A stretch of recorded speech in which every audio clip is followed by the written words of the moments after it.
ठीक है, question note करें हम लोग।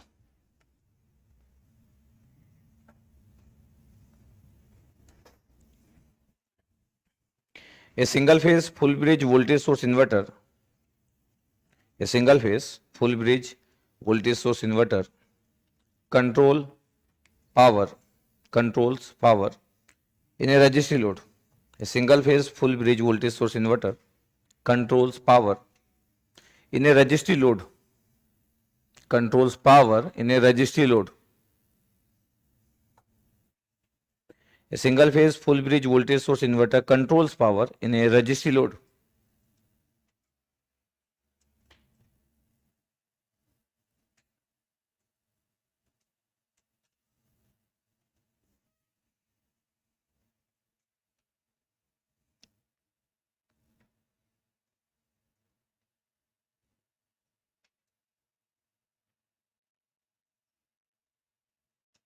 The value of source voltage is 220 volt. The value of source voltage is 220 volt, 220 volt. The value of source voltage is 220 volt. And uniform pulse width modulation with 5 pulses per half cycle is used. The value of source voltage is 220 volt and uniform PWM, pulse width modulation, with 5 pulses per half cycle, with 5 pulses per half cycle is used. Repeat कर रहा हूँ.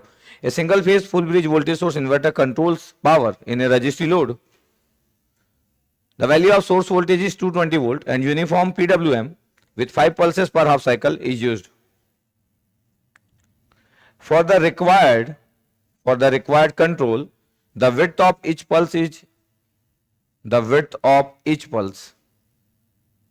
is 30 degree. For the required control, the width of each pulse is 30 degree. 30 degree. For the required control, the width of each pulse is 30 degree. 30. Determine first one. Determine first one. The RMS value of load voltage. The RMS value of load voltage. क्या determine करना है? First one, the RMS value of load voltage. The RMS value of load voltage.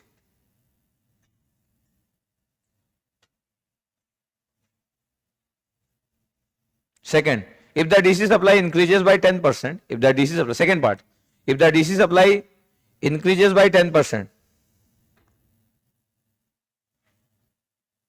if the DC supply increases by 10%, then the pulse width, then the value of pulse width to maintain the same load power. If the DC supply increases by 10%, then the value of pulse width to maintain the same load power, to maintain the same load power, to maintain the same load power.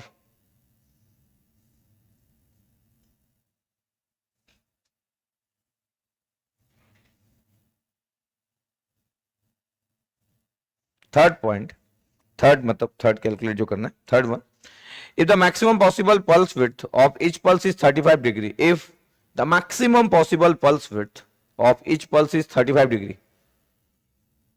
if the maximum possible pulse width of each pulse is 35 degree, if the maximum possible pulse width of each pulse is 35 degree, 35 degree, then the minimum allowable limit of then the minimum allowable limit of DC input source voltage.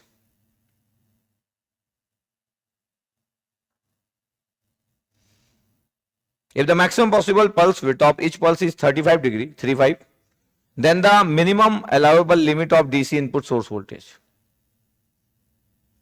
Then the minimum allowable limit of DC input source voltage. तो 3 आपके पास चीजें calculate करना है.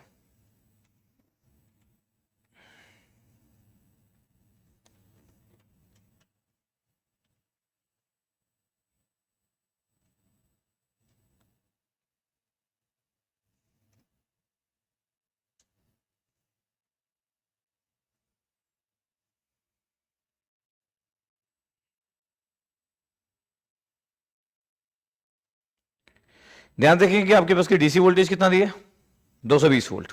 अगर मैं बोलूँ कि क्या क्या दिया, तो डीसी वोल्टेज आपके पास 220 वोल्ट दिया और एन की वैल्यू 5 है, नंबर ऑफ पल्सेस पर हाफ साइकिल जो है वो 5,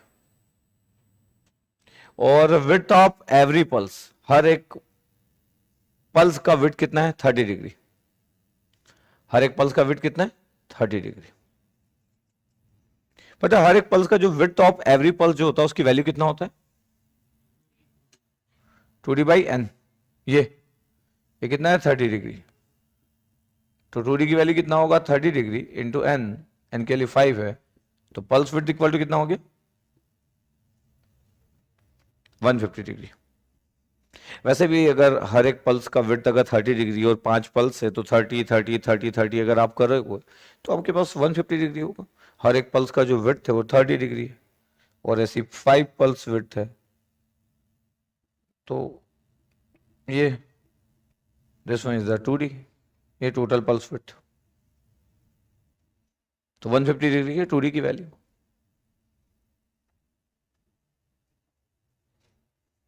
इतने क्या फाइंड आउट करना है आपके पास, पहले तो निकालना है कि RMS value of the load voltage. Load voltage मतलब आउटपुट वोल्टेज का RMS value, RMS value find out करना है। कितना होता है आरएमएस वैल्यू आपके पास, आरएमएस वैल्यू कितना होता है, V O R V S under root 2d/pi is the result, is the RMS value.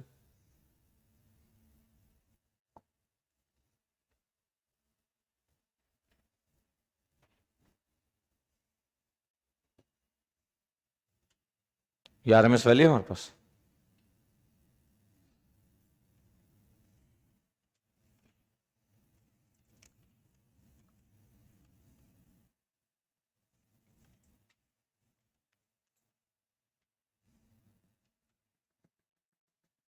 कितना आंसर आ रहा है, कितना आंसर, इसका आंसर चेक करो कितना आ रहा है,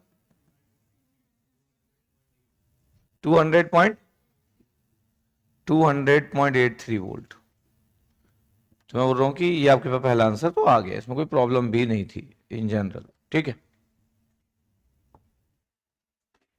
इन जनरल इसमें कोई प्रॉब्लम भी नहीं थी। अगर मैं आउट वोल्टेज की बात करूँ तो आउट वोल्टेज का आपके पास फिगर दिस वन,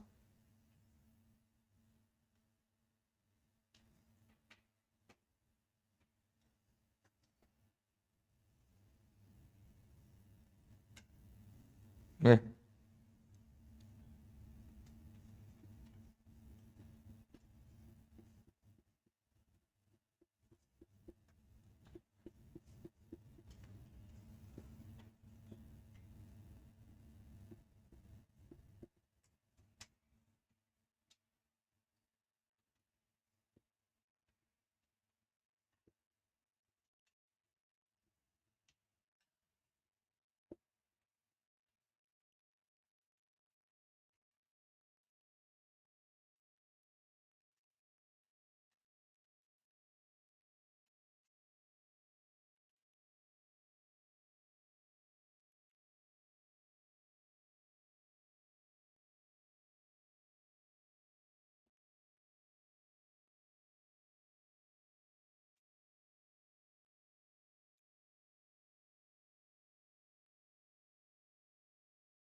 तो ठीक है, वो हमको पता है।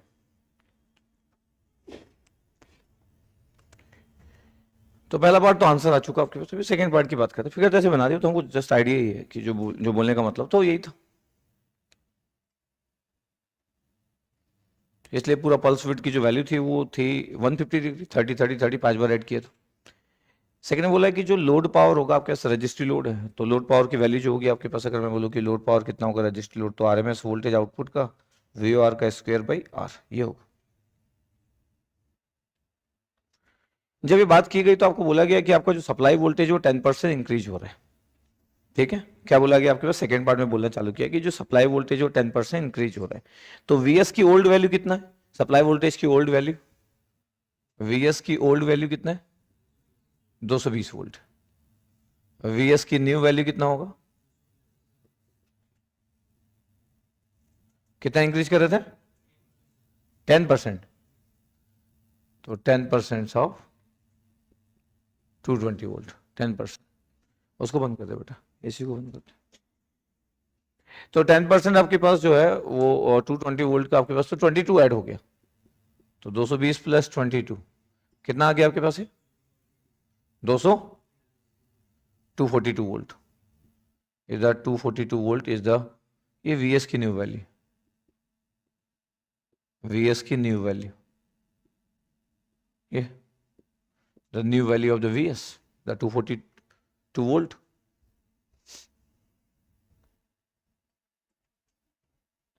अब आपके पास बोला गया कि ठीक है, तो रिजल्ट हो गया हमारे पास दिस वन। अब अगर बोला गया कि पावर की वैल्यू सेम होगी तो VOR new square by R is equal to VOR old value का स्क्वायर बाई आर। पावर की वैल्यू सेम होगी तो VOR की न्यू वैल्यू कितना हो गया? VOR की न्यू वैल्यू कितना हो गया? VOR की ओल्ड वैल्यू के बराबर, तभी तो पावर सेम हो। बोलो ना पावर सेम रहना चाहिए, और रजिस्ट्री लोड पहले बता चुका है, तो पावर लिख दिया भी है कि पावर सेम होगा। तो हमको दिखा कि अच्छा VOR की न्यू वैल्यू किसके बराबर होना चाहिए? VOR की ओल्ड वैल्यू के बराबर। ओल्ड वैल्यू है कितना? 200.83। तो VOR की न्यू वैल्यू आपके पास 200.83 हो गया। अब VOR होता क्या है? VOR होता है सर VS, जो कि अब न्यू वैल्यू होगा, और under root 2D/π this one. इसका मतलब है VOR की जो न्यू वैल्यू है 200.83 है, और ये रिजल्ट हो गया VS की न्यू वैल्यू। VS की न्यू वैल्यू जो है वो 220 नहीं 242 है। ये VS की न्यू वैल्यू पुट कर दी। तो पल्स विड्थ की जो वैल्यू आपके पास, अब आप पल्स विड्थ की वैल्यू की बात भी कर सकते हो। क्या बोला क्या था, क्या फाइंड आउट करने को बोला था? अगर ध्यान से अगर देखोगे तो बोला था क्या फाइंड आउट करना था आपको? पल्स विड्थ फाइंड आउट करना था, पल्स विड्थ। इसके अंदर मेरे को 2D की न्यू वैल्यू फाइंड आउट करना था कि क्या पल्स विड्थ हो, 2D की न्यू वैल्यू फाइंड आउट करना था। तो मैं बोल सकता हूं ये 2D की न्यू वैल्यू, ये 2D की न्यू वैल्यू आपको पुट कर देना है कि RMS जो आउटपुट वोल्टेज है न्यू वैल्यू वोल्ट के बराबर है, बिकॉज पावर सेम होगा। VS का न्यू वैल्यू 242 वोल्ट है, और 2D का न्यू वैल्यू आपको फाइंड आउट करना है। ये नहीं तो आप कैलकुलेटर की जरूरत पड़ेगी आपको, 2D का न्यू वैल्यू निकालना, डिग्री में निकाल दिया करो जब तक कोई बात नहीं चल रही है। तो एग्जाम में तो बताएंगे डिग्री है रेडियन। तो 2D की न्यू वैल्यू चाहिए मेरे को, 2D की न्यू वैल्यू चाहिए। तो ये 200.83 था आपके पास, 200.83 इज इक्वल टू VS का न्यू वैल्यू कितना है? 242, और ये 2D है आपके पास, इसका न्यू वैल्यू, और पाई अपॉन ये इसकी वैल्यू 180 डिग्री, तो सब डिग्री में आ जाएगा। 2D का न्यू वैल्यू कितना आ रहा है? 120.96 डिग्री, चेक करना एक बार। तो 123.96 डिग्री, ऐसे करके क्वेश्चन की कोई पॉसिबिलिटी क्रिएट कर सकता है। तो आपके पास पल्स विड्थ की वैल्यू आ गया भाई कि कितना पल्स विड्थ होगा। तो 123.64 में पर लिखा है, 96 लिखा आपके पास, ठीक, इतना हमारे पास आ गया।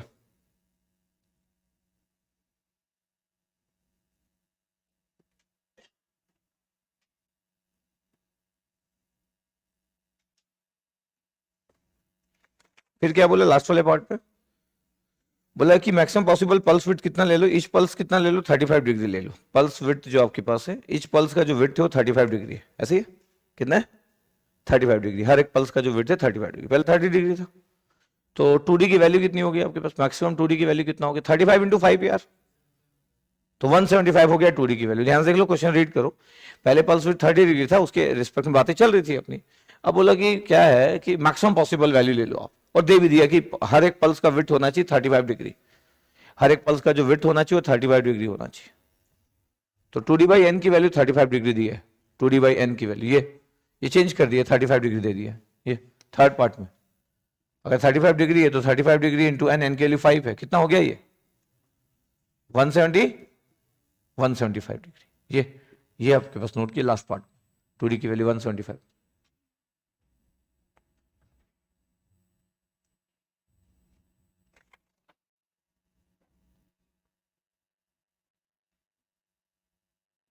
अब डीसी इनपुट सोर्स वोल्टेज की वैल्यू मेरे को फाइंड आउट करना है। 2D की वैल्यू मैं फाइंड आउट कर चुका हूं।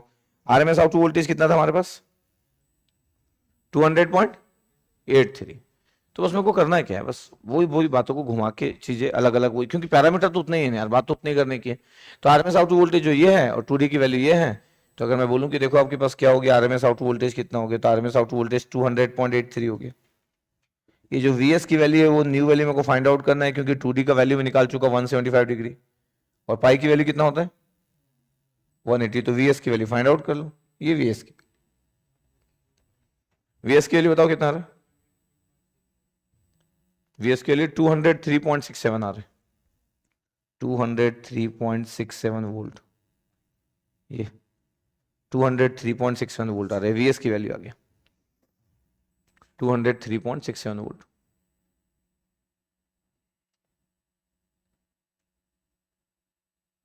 तो ऐसे क्वेश्चन की पॉसिबिलिटी है वही, क्योंकि और कुछ नहीं आपके पास, पैरामीटर उतना ही, आरएमएस आउटपुट वोल्टेज के अराउंड में चीजें घूमते रहती है इन जनरली, इस टाइप के क्वेश्चन की पॉसिबिलिटी हो सकती है।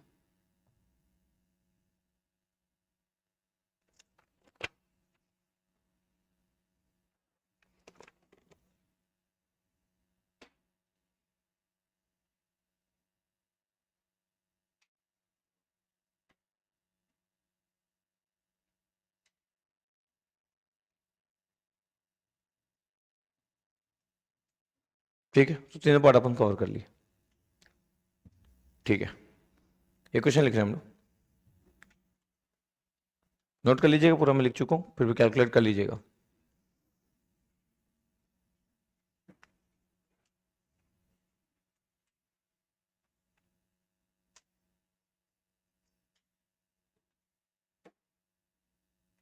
अरे पल्स विड्थ, हर एक पल्स का जो विड्थ बोला है वो बोला है 35 डिग्री, तो 2D की वैल्यू इतनी होगी ना भाई, 5 पल्सेस स्टार्टिंग से। ठीक है,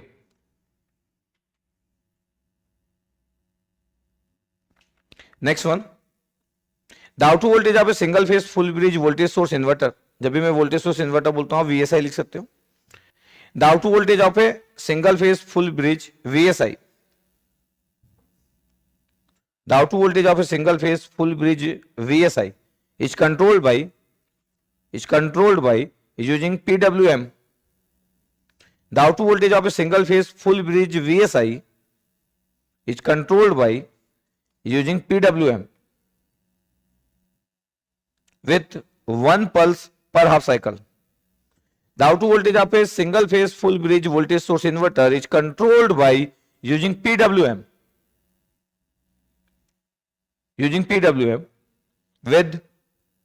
with 1 pulse per half cycle, with 1 pulse per half cycle,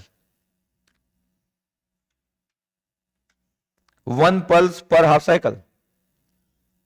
Determine the required pulse width, determine the required pulse width so that the fundamental RMS component, determine the required pulse width so that the fundamental RMS component is 70%, 70% of the DC input voltage. So determine the required pulse width so that the fundamental RMS component is 70% of the DC input voltage. ऐसे question gate पे paper में frame कोई करेगा तो बोल दिया कि जो फंडामेंटल आरएमएस कंपोनेंट होगा वो 70% होगा डीसी इनपुट वोल्टेज का, बता पल्स विड्थ की वैल्यू क्या होना चाहिए, ऐसा करके आपके पास दे दिया गया ये।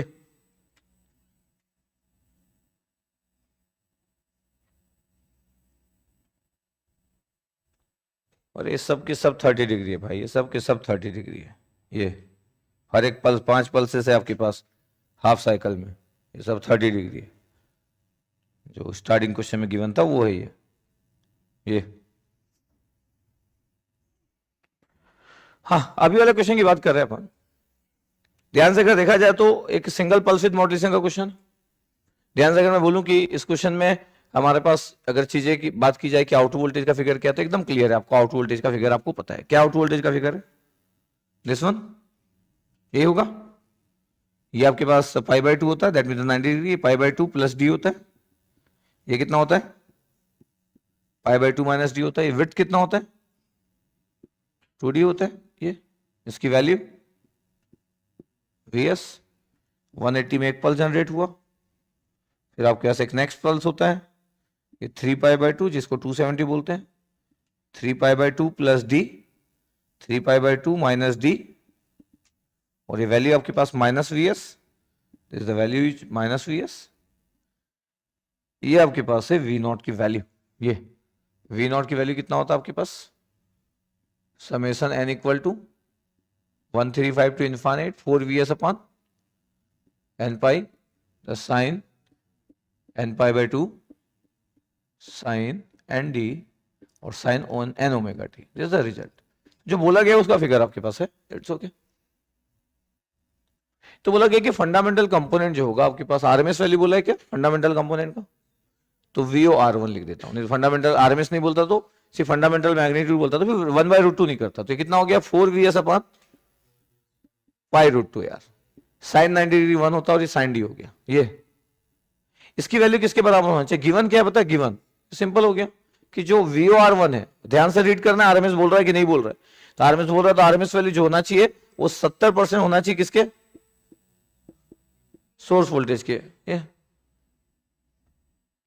सोर्स वोल्टेज है ना यार, सिंगल फेज फुल ब्रिज आपके पास वोल्टेज सोर्स इन्वर्टर, तो VO/R1 की वैल्यू 4 Vs अपॉन π√2 है, आंसर आ चुका है साइन डी। ये गेट का स्टाइल है, ये ऐसी बातें करेंगे गेट में, 70% मतलब 0.7 into VS, VS VS cancel out. अब आपको डी की वैल्यू निकालना है बस, फिर आप डी निकालने के बाद 2D करोगे।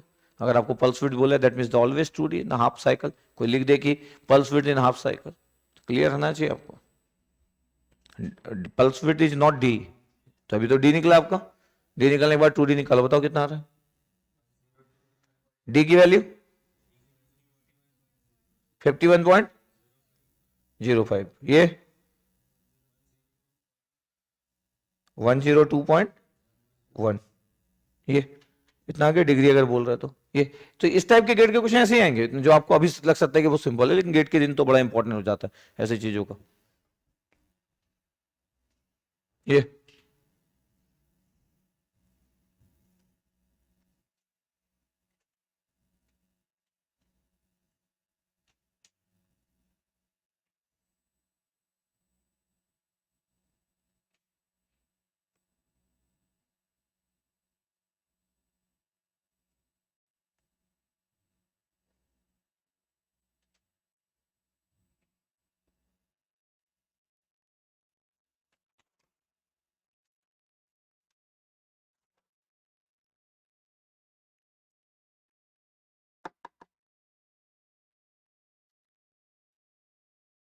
ऐसे पूरा हटा देना।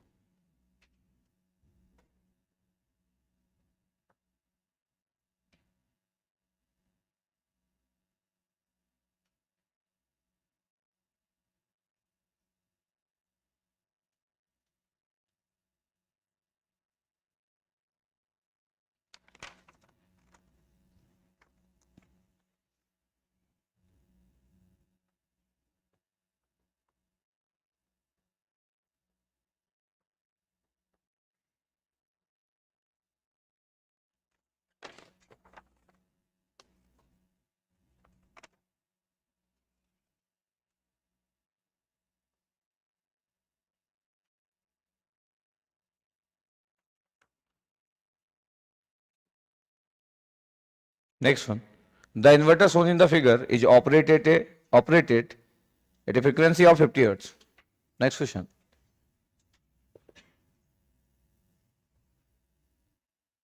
The inverter shown in the figure is operated at a frequency of 50 hertz.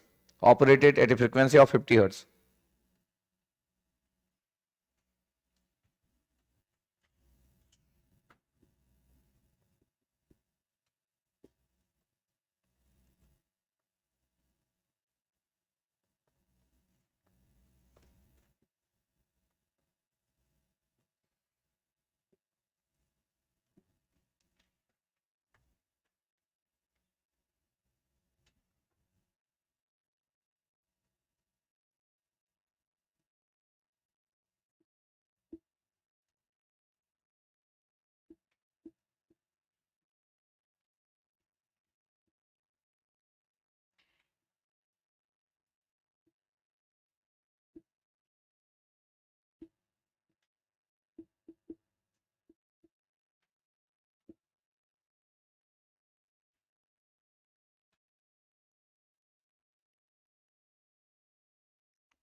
एक फिगर बना दिया गया।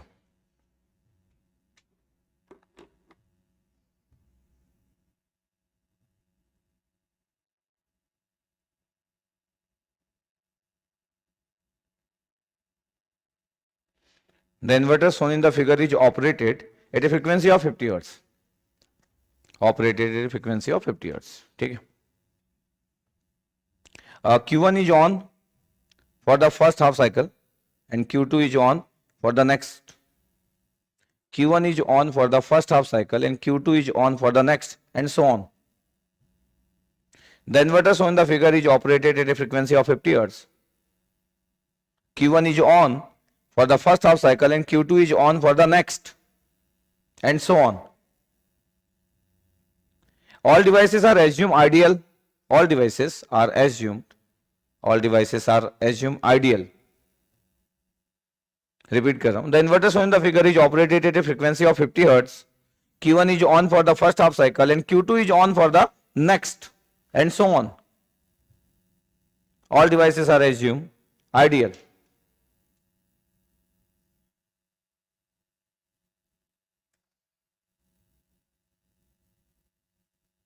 The initial value of the load current. The initial value of the load current. The initial value of the load current. The initial value of the load current in ampere is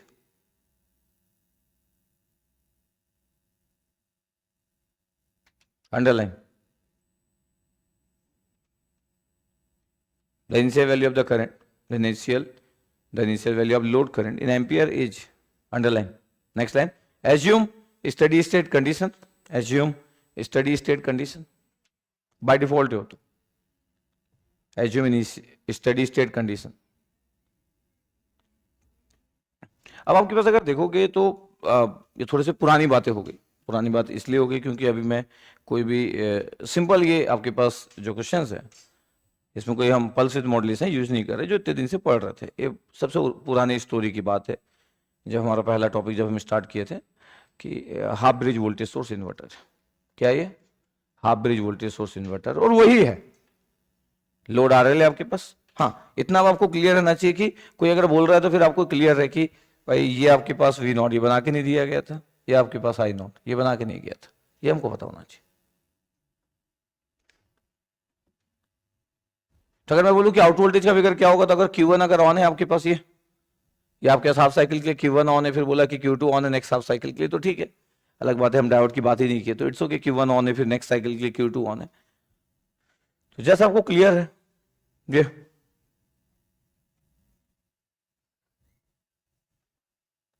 तो अगर मैं V0 की बात करूं तो V0 का result ऐसे ही होगा. ये 50 वोल्ट होगा और उसके बाद अगर मैं यहां पे बात करूं तो -50 वोल्ट होगा. दिस वन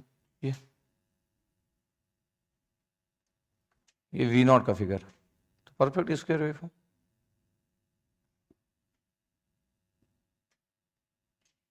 ये 50 वोल्ट है और ये -50 वोल्ट है. ठीक है. ये बोले एक हाफ साइकिल के लिए Q1 ऑन है. जब भी Q1 ऑन होगा V0 VS होगा, मतलब 50 वोल्ट होगा. ये ऊपर वाला KVL. जब भी Q2 ऑन होगा V0 की वैल्यू -VS होगा. Average voltage source inverter V0 I0 तो दिया नहीं था, वो तो हमारा पार्ट. Q1 ऑन करोगे ऊपर KVL लगेगा यार, Q2 ऑन करोगे नीचे KVL लगेगा. V0 50 है, नेक्स्ट वाले में V0 -50 वोल्ट है. बट हमको पता है कि ये तो आउट वोल्टेज हो गया. आपको रजिस्ट्री लोड तो है नहीं कि करंट का फिगर सेम बन जाएगा.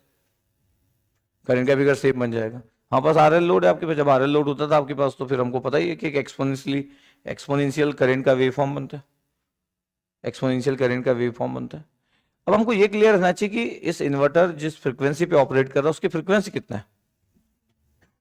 अरे फ्रीक्वेंसी कितना है 50 हर्ट्ज. तो टाइम पीरियड कितना हो गया 1/50 20 मिली सेकेंड. तो अगर T अगर 20 मिली सेकेंड है तो T/2 कितना हो गया 10 मिली सेकेंड. ये हमको क्लियर रहना चाहिए छोटी छोटी बातें.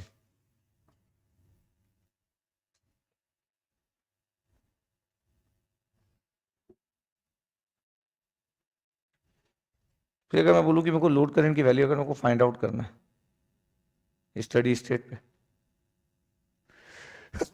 सॉरी,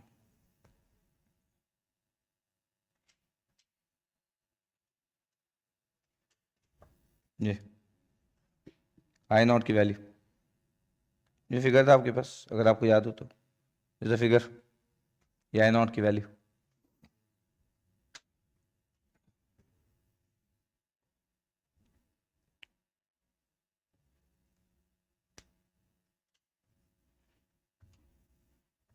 अगर मैं मान लूँ आपके पास कि ये माइनस आई नॉट है तो ये प्लस आई नॉट होगा, ये इस one.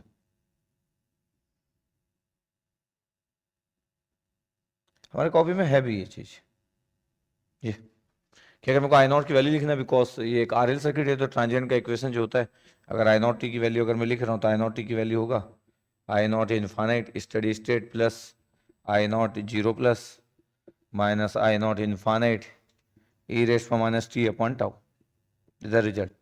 First order RL circuit, ये आपके पास लोड करंट की वैल्यू होगी।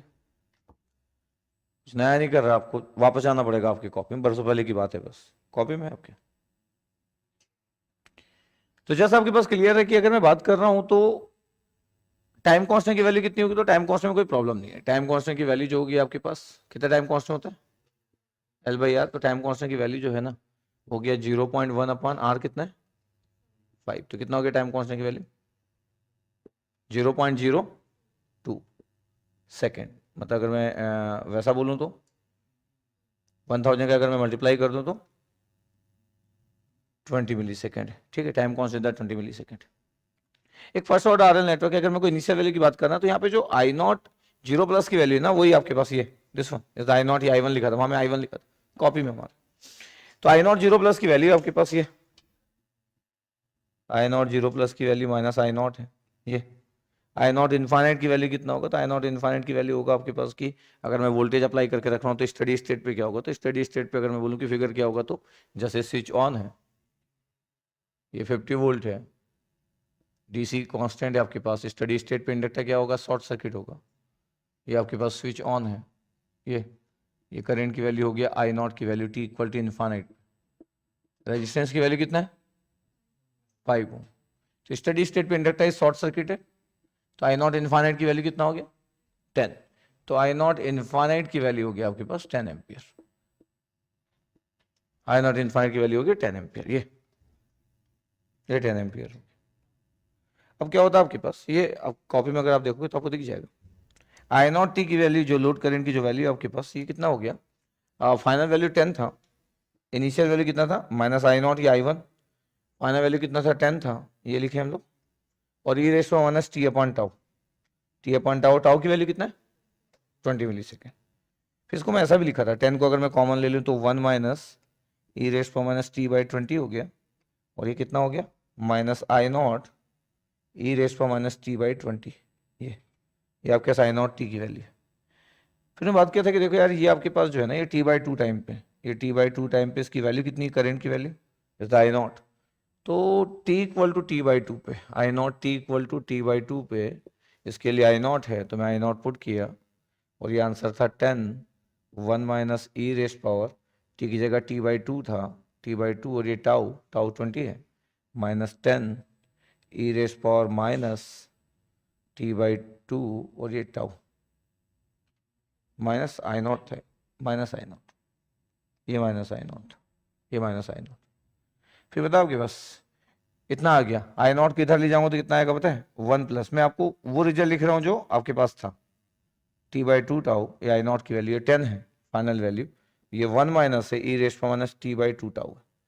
पता आई नॉट की वैल्यू कितनी है, अब मैं बोलूँगा कि रिजल्ट कौन याद रखेगा रिजल्ट, तो कितना आंसर है पता, 10 into 1 minus e raise power T by to tau, और नीचे कितना है पता आपके पास 1 प्लस ई रेस पर minus T by to tau है, ये इनिशियल वैल्यू का आंसर है, और ये पहली बार कुछ नया नहीं लिखे आए, अपनी कॉपी में जाके देखिए आपके पास, आपको ये रिजल्ट दिखेगा, तो आप जाके देख सकते हो, मतलब बहुत पहले की बात है इसलिए नया भी लग सकता है आपको, ये था क्योंकि आरएल सर्किट है और मैं इनिशियल करंट की बात कर रहा हूँ, स्टडी स्टेट पे हम बात कर रहे हैं, ये द रिजल्ट, तो ये आई नॉट का रिजल्ट है। मैं ये रिजल्ट डायरेक्ट उठा लेता तो लगता है कि कौन याद कर पाएगा सर, तो जस्ट सिंपल, तो बता आई नॉट की वैल्यू जो इनिशियल वैल्यू आई नॉट की वैल्यू अगर उनको फाइंड आउट करना तो कितना आंसर आया, बताओ आपके पास, ये था कितना 10, 1 माइनस ई रेस पावर, जो टी बाई टू आपके पास जो रिजल्ट है टी बाई टू, ये t/2 कितना है, टाइम पीरियड जो है वो 20 मिली सेकेंड, t/2 कितना है 10, ये 10 डिवाइड बाई 20 है, ये divide by 1 plus e raise power minus 10/20, this one, ये आंसर। तो टाइम पीरियड कितना है आपके पास 20 मिली सेकेंड, ये पूरा का पूरा, तो t/2 पे कितना रिजल्ट होगा, तो जस्ट t/2 पे इतना रिजल्ट हो, ये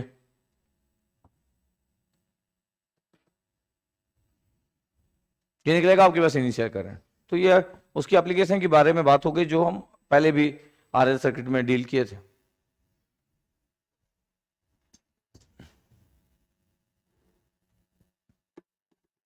कितना आ रहा है आई नॉट की वैल्यू बताइएगा।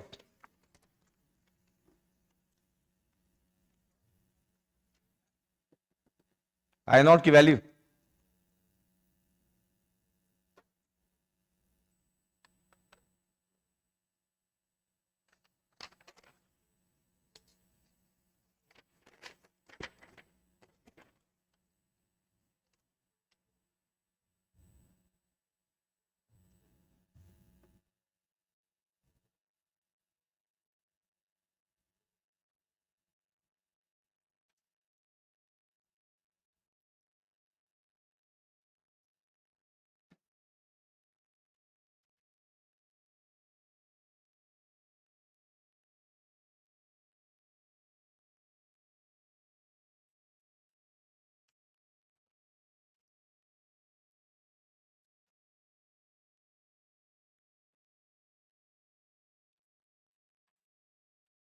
कितना निकला, आंसर किसका निकला, कितना 2.44 एम्पियर, इतना लिखा हुआ मेरे पास, तो 2.44 एम्पियर। कॉपी में पलट सकते हो आप, अपनी कॉपी में एक बार देख लीजिए, जब हम हाफ ब्रिज के वैरायटी ऑफ केसेस की बात कर रहे थे, एक बार रजिस्ट्री लोड, एक बार pure inductive load, RL load, जाके आप देख सकते हो, आपको दिखेगा।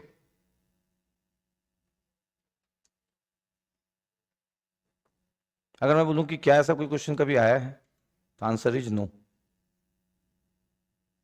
तो सिर्फ कवरेज ही 10% है आज तक का, क्योंकि अभी इन्वर्टर कोई 25 साल से थोड़ी बहुत दिख रहा है, अभी अभी 10 साल, उनके पास बहुत वैरायटी है पूछने के लिए।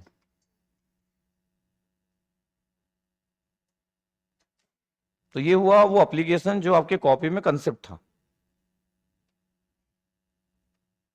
तो इसमें ट्रांजिएंट इन्वॉल्व हो गया, इक्वेशन ऑफ ट्रांजिएंट, क्यों ना हो, फर्स्ट ऑर्डर आरएल नेटवर्क है, ट्रांजिएंट क्यों नहीं इन्वॉल्व होगा, डीसी आप दे रहे हो, यहाँ पे ट्रांजिएंट इसलिए बात हो सकती है क्योंकि सोर्स वोल्टेज तो डीसी ही होता है यार, आप इन्वर्टर पढ़ रहे हो, इन्वर्टर पढ़ रहे हो, एक अच्छा ट्रांजिएंट की बात की जा सकती है एक आरएल सर्किट के साथ, क्योंकि सोर्स वोल्टेज डीसी है, तो डीसी ट्रांजिएंट तो होगा, the first order RL network, the first order RL network.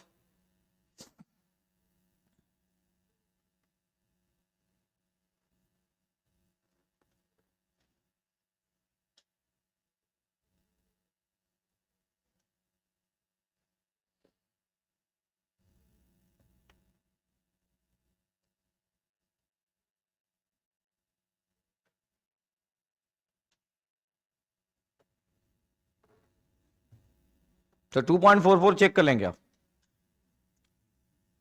हाँ ये आएगा तो बहुत ही कम लोगों से बनेगा, मतलब वो गिनती के लोग रहेंगे, मतलब वैसे पब्लिक का क्वेश्चन नहीं है, इतना इन्वर्टर के अंदर जाके कोई पढ़ता वैसे भी नहीं है, इन्वर्टर में थोड़ा बहुत जो लोग भी पढ़ते हैं वो वही पढ़ते हैं जो पूछा गया है, तो पूछा गया सिर्फ 10%, यही से हटाना चालू करना, यहाँ से पूरा हटा दे, हर वो चीज जो नहीं पूछी गई है वो लोगों से नहीं बनेगा, क्योंकि वो कवरेज नॉर्मली प्रिपरेशन के मोड में नहीं रहता है, पूछने के लिए बहुत सारी चीजें। चलो एक लास्ट क्वेश्चन ले रहा हूं, a single phase half bridge bipolar sinusoidal pulse with modulation inverter, a single phase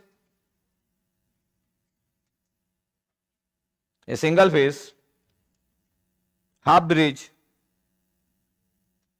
a single phase half bridge bipolar sinusoidal pulse with modulation inverter, a single phase half bridge bipolar sinusoidal pulse with modulation inverter is operated in center tapped 240 volt DC supply.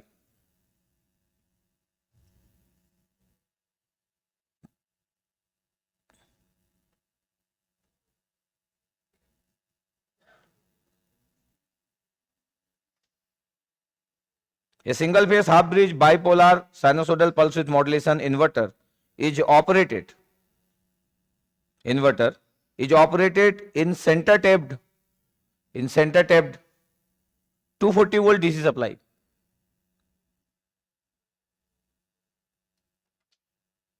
(240 volt) DC supply. The fundamental output frequency is adjusted. The fundamental output frequency is adjusted at 50 Hz. The fundamental output frequency is adjusted at 50 Hz and the carrier frequency is 1.2 kilohertz.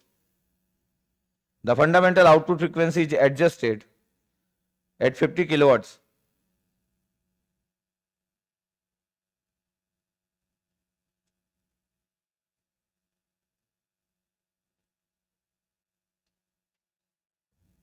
The fundamental output frequency is adjusted at 50 Hz, 50, and the carrier frequency is 1.2 kilohertz.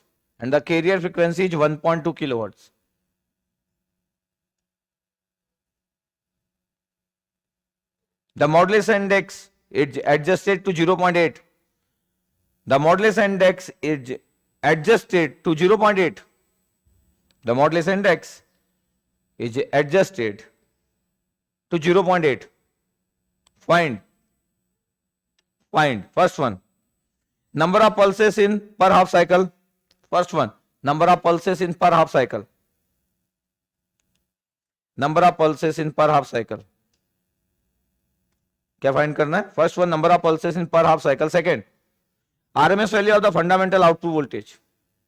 RMS value of the fundamental output voltage. RMS value of the fundamental output voltage. RMS value of the fundamental output voltage. Third one, voltage distortion factor. Third one, voltage distortion factor.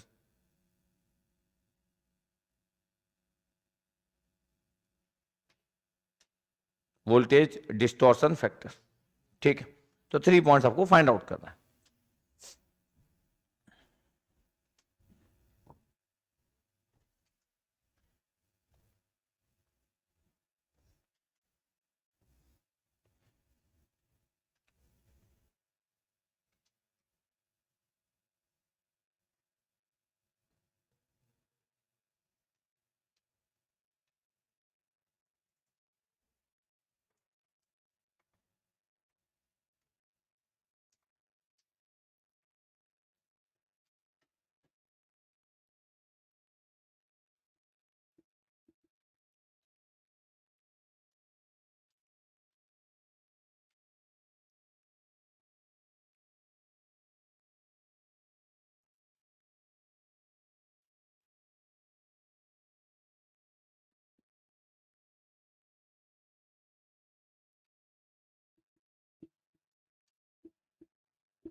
ये दो figure की बात.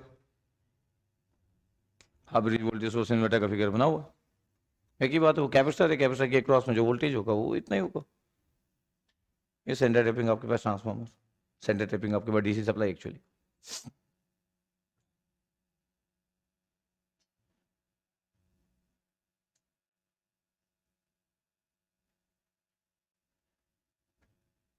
तो 240 volt किसके बराबर होगा? VS के बराबर होगा कि VS/2 के बराबर होगा?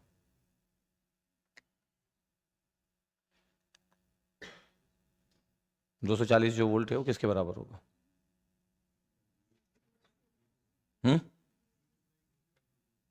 वी एस के बराबर होगा, वी एस बाई टू के बराबर होगा। कोई भी अगर आपके पास सेंटर टेपिंग दी है, आप तो बहुत मशीन पढ़ते ही हो।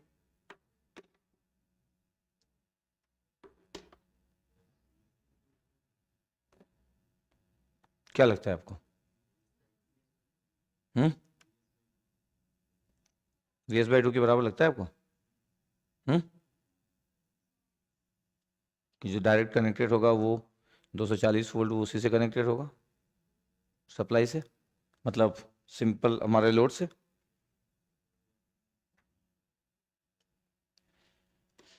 तो जब भी ये half bridge voltage source inverter होता है आपके पास, तो बहुत बार टर्मिनोलॉजी स्टेटमेंट में जाते हैं, क्योंकि वैरायटी ऑफ बुक्स वाले चीज़ों को अलग अलग तरीके से रिप्रेजेंट करते हैं।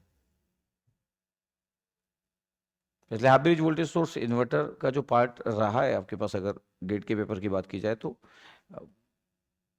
1% या उससे भी कम। इसलिए full bridge voltage source inverter ज़्यादा बात कर देते हैं, क्योंकि स्टेटमेंट में ले जाना नहीं चाहते। किस में ले जाना नहीं चाहते? स्टेटमेंट में। Full bridge voltage source inverter को तो स्टेटमेंट में ले जाते, कोई बात ही नहीं हो, तो हमको पता ही है। तो अभी सेंटर टेम अगर मैं बोल रहा हूँ कि 240 वोल्ट दिया आपके पास, तो वी एस बाई टू की वैल्यू 240 वोल्ट है। बट कुछ कुछ बुक्स में क्या करते हैं आपके पास की जो सप्लाई रहता है उसी से फिर डिवाइड करते हैं। मतलब जैसे 240 वोल्ट सप्लाई है आपके पास वी एस की, उसके बाद वो सेंटर टेपिंग करके आपके पास 240 वोल्ट को हाफ हाफ में डिवाइड कर देते हैं, 120 और 120, 240। कुछ बुक वाले लोग जो सेंटर टेप आपके पास जब डीसी सप्लाई दिया रहता है तो वो डायरेक्ट ही वो उसी को वीएस लिख देते हैं। इसका मतलब है कि यहीं पे आपके पास जो वोल्टेज है आपके पास वो 240 वोल्ट अप्लाई कर देते हैं कि भैया 240 वोल्ट है, ये हम दे रहे हैं करके, जो हमारे लोड से कनेक्टेड है। इसलिए half bridge voltage source inverter में स्टेटमेंट से नॉर्मली इग्नोर किया जाता है और एक फिगर का फॉर्म लिया जाता है, क्योंकि किसी के बोलने का नजरिया अलग अलग हो सकता है। तो half bridge voltage source inverter में इस जगह पे कंट्राडिक्ट करते हैं आपके पास लोगों के अपना जो लोग भी लिखते हैं इस टॉपिक को थ्योरेटिकल बातों के थ्रू की क्वेश्चन में क्या लिखा हुआ है,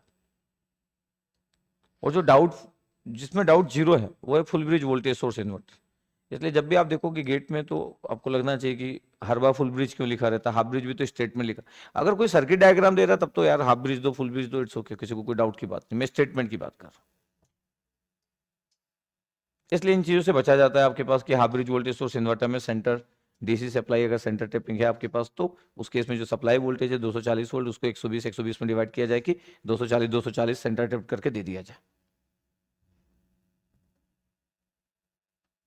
ठीक है, तो अभी मैं 240 वोल्ट सेंटर टेपिंग करके दे दे रहा हूँ सीधे के सीधे लोड को, 240 वोल्ट सेंटर टेप करके मैं दे दे रहा हूँ।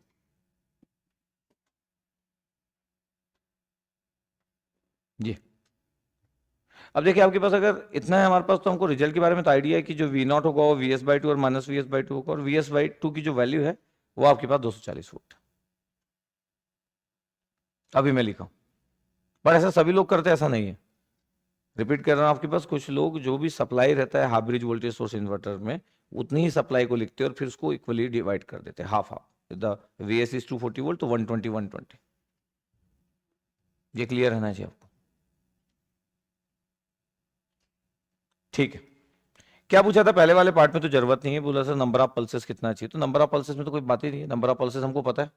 नंबर ऑफ पल्सेस का रिजल्ट कितना होता है, एन की value F C by 2 FR, तो आंसर आ गया यार, नंबर ऑफ पल्सेस आ गया। कितना आ गया नंबर ऑफ पल्सेस? 12 आ गया नंबर ऑफ पल्सेस, इसका कोई प्रॉब्लम नहीं। और इसमें हमको कोई भी प्रॉब्लम नहीं कि हाफ ब्रिज या full bridge voltage source inverter क्या यूज करते हैं, इसमें हमको ऐसा कोई इशू भी नहीं है। तो नंबर ऑफ पल्सेस पर हाफ साइकिल कितना आ गया? 12 आ गया, बोल रहे आप 12 आ गया, इतने आ रहा है। फिर जब हमारे पास था कि एक बाइपोलर स्कीम अगर मैं यूज कर रहा हूँ, बाइपोलर स्कीम जो सिंगल पल्स विद मॉड्यूलेशन जो स्कीम होता है वो तो यूनिपोलर ही होता है। एक बाइपोलर स्कीम अगर यूज कर रहा हूँ तो simply sinusoidal pulse with modulation के थ्रू ही एक बाइपोलर स्कीम क्रिएट की जा सकती है। एक साइनोसोडल रेफरेंस वोल्टेज होगा तभी ऐसा क्रिएट जा सकता है, लेकिन साइनोसोडल रेफरेंस वोल्टेज से यूनिपोलर भी क्रिएट किया जा सकता है, जैसे हम देखे थे वी आर और माइनस वी आर दोनों सिग्नल दिए थे। बट लॉजिक का किसी को लेना देना नहीं, क्योंकि आपको कन्वेंशनल पेपर नहीं देना है अभी तो अभी आपके पास बाइपोलर, अगर आपके पास पल्स विथ मॉड्यूलेशन भी लिखा है, अगर आपके पास साइनोसोडल नहीं भी लिखा है, तो आपको थोड़ा सा स्मार्टली हैंडल भी करना पड़ सकता है कभी कभी, क्योंकि जो भी हम जनरेट करते हैं चाहे सिंगल पल्स विथ मॉड्यूलेशन हो चाहे मल्टीपल पल्स विथ मॉड्यूलेशन हो, अगर मैं साइनसोइडल की बात नहीं कर रहा हूँ। सिंगल पल्स विथ मॉड्यूलेशन या मल्टीपल पल्स विथ मॉड्यूलेशन, तो आप देखोगे कि एक हाफ साइकिल में जो स्विचिंग होता है वो पॉजिटिव और जीरो के बीच में ही होता है, पॉजिटिव और नेगेटिव के बीच में नहीं हो जाता है। इसका मतलब है कि सिंगल पल्स विथ मॉड्यूलेशन या multiple pulse width modulation, multiple pulse width modulation तो इन जनरल लेते नहीं एग्जाम के पॉइंट ऑफ व्यू से, बट फिर भी हम तो पढ़े, वो दोनों ही यूनिपोलर स्कीम पे बेस्ड है। यूनिपोलर स्कीम का मतलब है कि एक हाफ साइकिल में जो पल्सेस होगी वो पॉजिटिव नेगेटिव दोनों नहीं हो सकता है, positive pulses zero, positive pulses zero, और दूसरे वाले केस में नेगेटिव जीरो, नेगेटिव जीरो। इसका मतलब है कि बाइपोलर अगर स्कीम लिखा हुआ है, पल्स विथ मॉड्यूलेशन लिखा है और कोई अगर साइनसोइडल नहीं बोला है, तो बाइपोलर स्कीम आप क्रिएट ही नहीं कर सकते बिना साइनसोइडल रेफरेंस वोल्टेज के। ये हमारे माइंड में क्लियर रहना चाहिए। अब कोई साइनसोइडल बोल दिया तो चलो आपके लिए अच्छी बात हो गई कि आपको चलो पता ही चल गया। तो इस बात को आपको क्लियर करना है कि बाइपोलर स्कीम अगर कोई लिखा है, इसका मतलब ये हुआ कि बाइपोलर स्कीम जो है आपके पास वो एक साइनसोइडल पल्स विथ मॉड्यूलेशन ही हो सकता है। यहां तो लिख दिया, आप बोलोगे सर लिख दिया, मैं बोल रहा हूं कि कल एग्जाम में बाइपोलर सिर्फ पल्स विथ मॉड्यूलेशन लिखा हो सकता है। तो हमको क्लियर है कि जो आप जानते हो, single pulse width modulation, one pulse पर हाफ साइकिल, या फिर multiple pulse width modulation and number of pulses पर हाफ साइकिल, वो सब यूनिपोलर पे बेस्ड है। वो सब के सब किस पे बेस्ड है? यूनिपोलर पे। तो अगर कोई बाइपोलर पल्स विथ मॉड्यूलेशन लिखा है, उसका मतलब ही bipolar sinusoidal pulse width modulation है। Good concept. तो हमको अपने पॉइंट्स जमा करते जाना है, जितनी भी चीजें हम जानते हैं। बट फिर भी आईटी के प्रोफेसर लगभग 99% चीजों को इतना क्लियर रखते हैं कि इस टाइप की चीजें जो है वो किसी टेक्स्ट बुक में डाउटफुल चीजें हो सकती है, उनके केस में डाउटफुल चीजें की पॉसिबिलिटी कम होती है। हाँ, अगर वो इसको कंसेप्ट मान के बात कर रहे हैं तब तो अलग बात है। अगर इस बात को कंसेप्ट नहीं मान रहे तो वो मैक्सिमम चीजें आपको दे देंगे। दो चीज चाहिए वो 4 लाइन में लिखेंगे, 2-4 चीजों को। अगर उसको कंसेप्ट मानेंगे तो फिर वो हिडन करेंगे। ये चीज क्लियर है आपको। तो इतना हमारे पास हो गया। तो पहला वाला पार्ट तो आ गया। मैं बोल रहा हूँ कि आउटपुट वोल्टेज का रिजल्ट कितना होगा जब आउटपुट वोल्टेज के रिजल्ट की बात करते हैं, क्योंकि पोल वोल्टेज ही जो VA होता है आपके पास, पोल वोल्टेज जो होता है वही V0 होता है, और रिजल्ट कितना होता है समेसन, और VS/2 और -VS/2। तो आपके पास जो रिजल्ट होता है आपके पास ये कितना हो जाता है 2VS अपॉन n पाई, 2VS upon n pi sine. जो रिजल्ट था आपके पास वो कितना था आपके पास 2VS अपॉन था, तो ये VS/2 MA sine omega T, this one. ये क्यों लिख दिया sinusoidal pulse width modulation, sorry, ये the half bridge voltage source inverter है, इधर VS/2 MA sine omega T. ये रिजल्ट हमारे पास, ये रिजल्ट हमारे पास साइनसोइडल, हमारे पास जो सिग्नल्स है वो रेफरेंस सिग्नल्स है, दिस द रिजल्ट। ये आपके पास आउटपुट जो फंडामेंटल कंपोनेंट है आउटपुट वोल्टेज ये होता है। अगर फुल ब्रिज होता तो डिवाइड बाय 2 नहीं होता, फुल ब्रिज होता तो क्या नहीं होता, डिवाइड बाय 2 नहीं होता। तो VS/MA/2 साइन ओमेगा टी, ये होगा। अब मैं बोल सकता हूं कि देखो VS की वैल्यू क्या आपके पास, तो हमको पता है कि यहां पे VS/2 की वैल्यू हम कितना लिखे थे, VS/2 की वैल्यू कितना लिखे थे 240 वोल्ट, ये VS/2 की वैल्यू। इसका मतलब है कि V0 की वैल्यू आपके पास आ गया 240 MA sine omega T. Modulation index दिया है क्या, कितना दिया है 0.8, तो V0 की वैल्यू लिख लो कितना है 0.8 का मल्टीप्लाई कर लो, कितना हो गया 0.8 का मल्टीप्लाई करो, अरे 0.8 इंटू 240 करो पहले, 192 साइन ओमेगा टी, ये V0 की वैल्यू होगी आपके पास। अभी क्या पूछा वो तो आगे की बात है ना यार, वो देख लेंगे क्या पूछा है। तो पहले तो मैं रिप्रेजेंटेशन कर रहा हूं कि जो इंस्टेंटेनियस आउटपुट वोल्टेज है या fundamental component of output voltage, yes fundamental component of output voltage है इंस्टेंटेनियस आउटपुट वोल्टेज, ये रिजल्ट हो गया आपके पास। हाफ ब्रिज और फुल ब्रिज में बस इतना ही डिफरेंस है, in terms of modulation index यही रिजल्ट है, द फंडामेंटल आउटपुट वोल्टेज। अब हम बात करते हैं कि क्या पूछा, RMS value of the fundamental output voltage पूछा। तो आरएमएस वैल्यू अगर बोल रहे हैं तो वही VS/MA बाई आपके पास 2√2 आपके पास, तो आरएमएस वैल्यू कितना हो गया फंडामेंटल कंपोनेंट का 192 डिवाइड बाई √2, कितना हो गया 135.76 वोल्ट, ये आ गया आपके पास। ये वोल्टेज डिस्टॉर्शन फैक्टर कितना होता है, वोल्टेज डिस्टॉर्शन फैक्टर की अगर मैं बात करूं तो आपको जस्ट क्लियर रहना चाहिए कि देखो इतना हमारे पास है। अब अगर मैं बोल रहा हूं कि देखो बाइपोलर अगर आपके पास है तो आउटपुट का जो रिजल्ट होगा आपके पास बाइपोलर में, रिजल्ट जो होगा वो आउटपुट वोल्टेज का जो रिजल्ट होगा वो VS/2 minus V S by to, ऐसे होगा आपके पास, चाहे वो 12 पल्सेस क्यों ना क्रिएट हो। इसका मतलब है कि आरएमएस आउटपुट जो वोल्टेज होगा, वीओ आर की जो वैल्यू होगी, वीओ आर की वैल्यू कितना होगा, we S by to.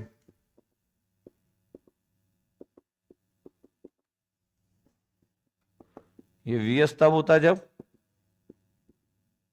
Full bridge voltage source inverter होता है, दिस वन।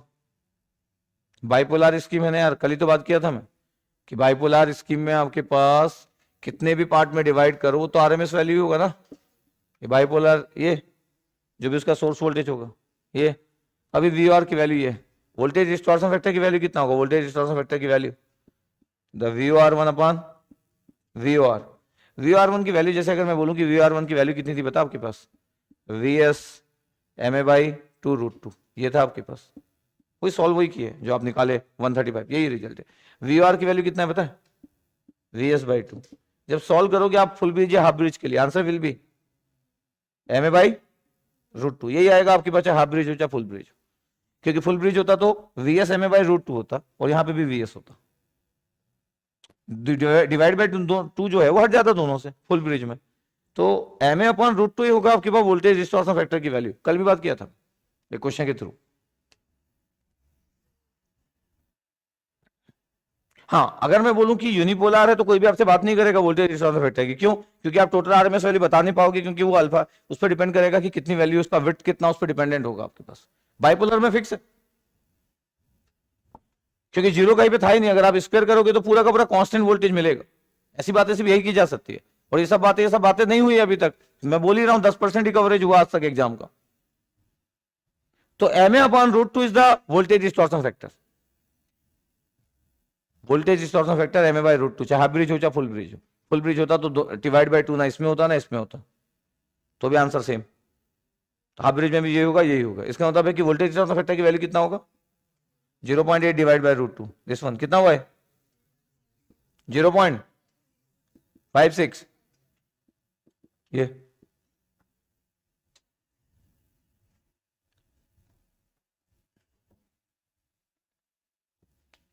तो कोई अगर वोल्टेज रिस्पॉन्स फैक्टर पूछता है तो सेंटर टेपिंग वाला भी प्रॉब्लम नहीं है, नंबर ऑफ पल्सेस पर हाफ साइकिल बोलता तो भी प्रॉब्लम नहीं। वो RMS value of the fundamental component बोला तब वो प्रॉब्लमेटिक था कि वो रिजल्ट क्या है करके। वीएस किसको लिए हो आप, जो सेंटर टेप जो डीसी सप्लाई है उसमें से वीएस बाई टू को आप दे लिए 240 वोल्ट की, ओवरऑल सप्लाई को 240 वोल्ट ली और फिर डिवाइड किया आपके पास 120 और 120। इसलिए अवॉइड किया जाता है कि स्टेटमेंट वाइज दूसरी बातें की जा सकती, क्योंकि दूसरी बातों में कुछ भी फर्क नहीं पड़ेगा।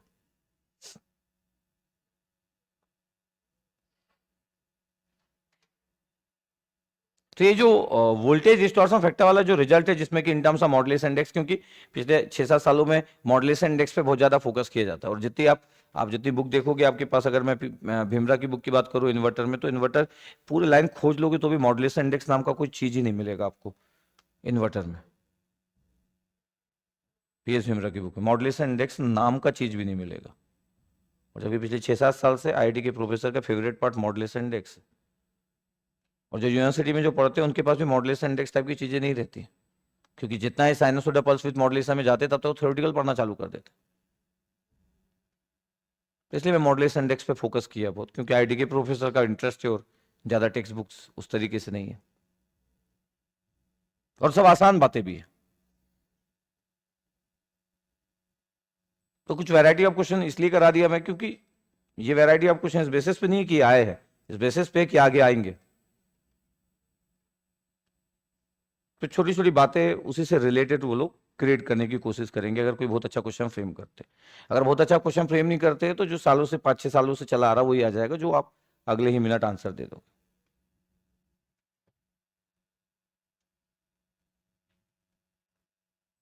इतना क्लियर हमको। तो ये आपके पास कंप्लीट हुआ, कुछ क्वेश्चंस ले लिया हमने।